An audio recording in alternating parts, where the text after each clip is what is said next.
El ADN es, eh, es una secuencia de nucleótidos y son cuatro tipos de nucleótidos. Los nucleótidos son muy similares entre sí, esto lo vamos a ver en más detalle cuando veamos replicación, pero hay un azúcar central, un grupo fosfato, un OH por acá, y en este carbono, en esta punta, en este vértice, una base nitrogenada. Esa base nitrogenada puede ser de diferentes tipos, puede ser timina, adenina, guanina o citosina. Eh, Dos tipos generales en realidad, guanina y adenina, son estas bases, son bases nitrogenadas, dos bases nitrogenadas diferentes, pero ambas tienen un doble anillo. En cambio, citosina y timina tienen un anillo simple. Pero esto lo vamos a volver a ver en más detalle. Pero las bases nitrogenadas no son tan diferentes entre sí. Por ejemplo, la adenina se parece bastante, ustedes pueden ver, a la guanina, ¿verdad? Estas bases nitrogenadas que tienen dobles anillos se les llaman purinas. En cambio, las que tienen anillos simples, como esta, se le llaman pirimidinas. Y son así, pirimidinas y purinas.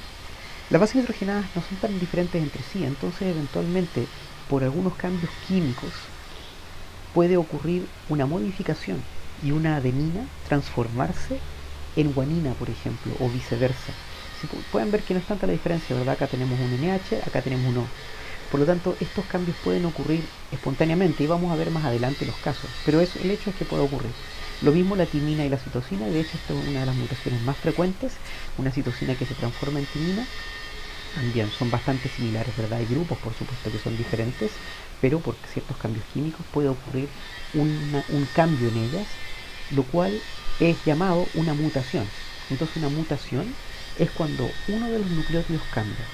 Solamente quiero hablar un poco de las mutaciones. Más adelante vamos a hablar mucho más profundamente de las mutaciones, pero solamente por ahora las mutaciones ocurren cuando un nucleótido cambia. Y puede ocurrir que un nucleótido cambie simplemente así, por ejemplo acá de adenina a citosina, lo cual es un cambio bastante común y la mayoría de las veces, incluso si esta mutación ocurre dentro de un gen, no provoca un cambio mayor, un cambio mayúsculo. Sin embargo, hay otros tipos de mutaciones de adición y de supresión. Las de adición se agregan nucleótidos que antes no estaban ahí y las de supresión se restan nucleótidos que no estaban que antes estaban ahí.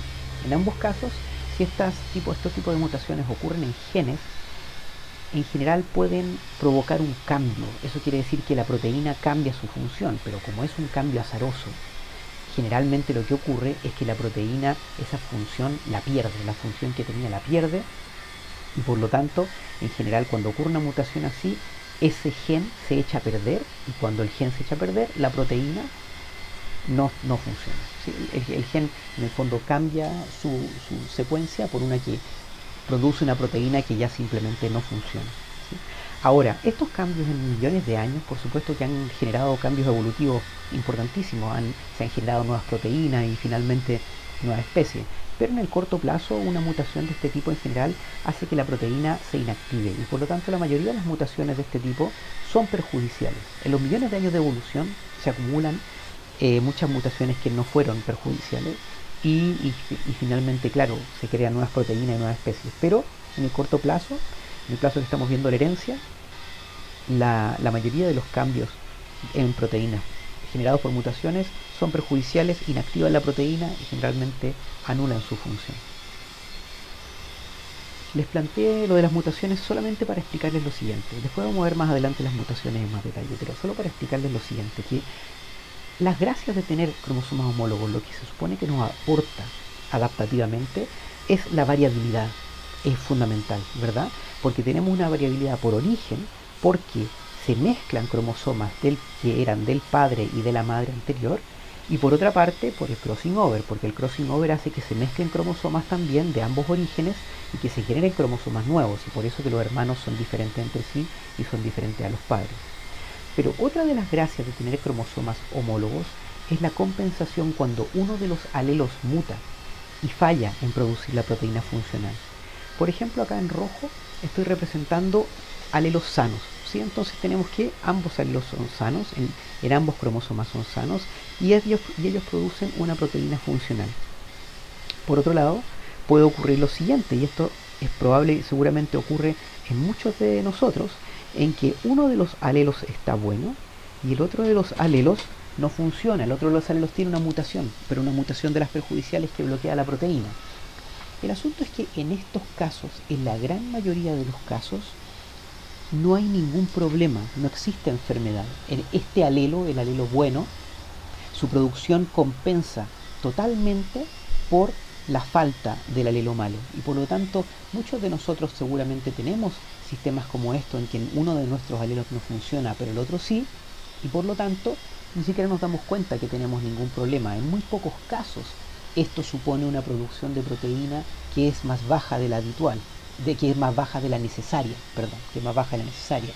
Pero, así que en heterocigosis, un alelo que no funciona está perfectamente compensado. Y esa es una de las gracias de tener cromosomas homólogos. Por otro lado, si el gen defectuoso está en el cromosoma sexual X, el macho tiene problemas, ¿verdad? Porque el macho no tiene una contraparte homóloga del cromosoma X, y por lo tanto, si el cromosoma X viene con un defecto en su alelo, el cromosoma Y no va a poder compensarlo, y por eso la mayoría de las enfermedades ligadas al sexo la llevan machos, por dos razones. La más importante es esta, porque los errores en el cromosoma X no son compensados por el cromosoma Y. La otra razón es por algunos defectos particulares del cromosoma Y, ¿sí? Pero esta razón es fundamental, y la mayoría de las enfermedades ligadas al sexo se refieren a este tipo de situación.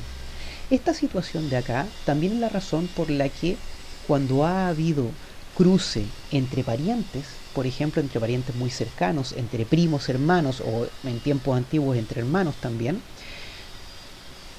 se suman las probabilidades de que toquen dos alelos de este tipo. Si hay una situación, por ejemplo, de heterocigosis en alguno de los padres que se cruzan entre parientes, entonces esa situación está compensada en los padres, porque hay un alelo que está bueno y que compensa, pero en el hijo bien pueden juntarse estos dos alelos en la herencia, y por eso que en muchos casos los hijos de hermano o padre, cuando se han dado, o primos, tienen algunos problemas, no todos, pero un porcentaje de los hijos tiene un problema. Según la genética mendeliana, un cuarto.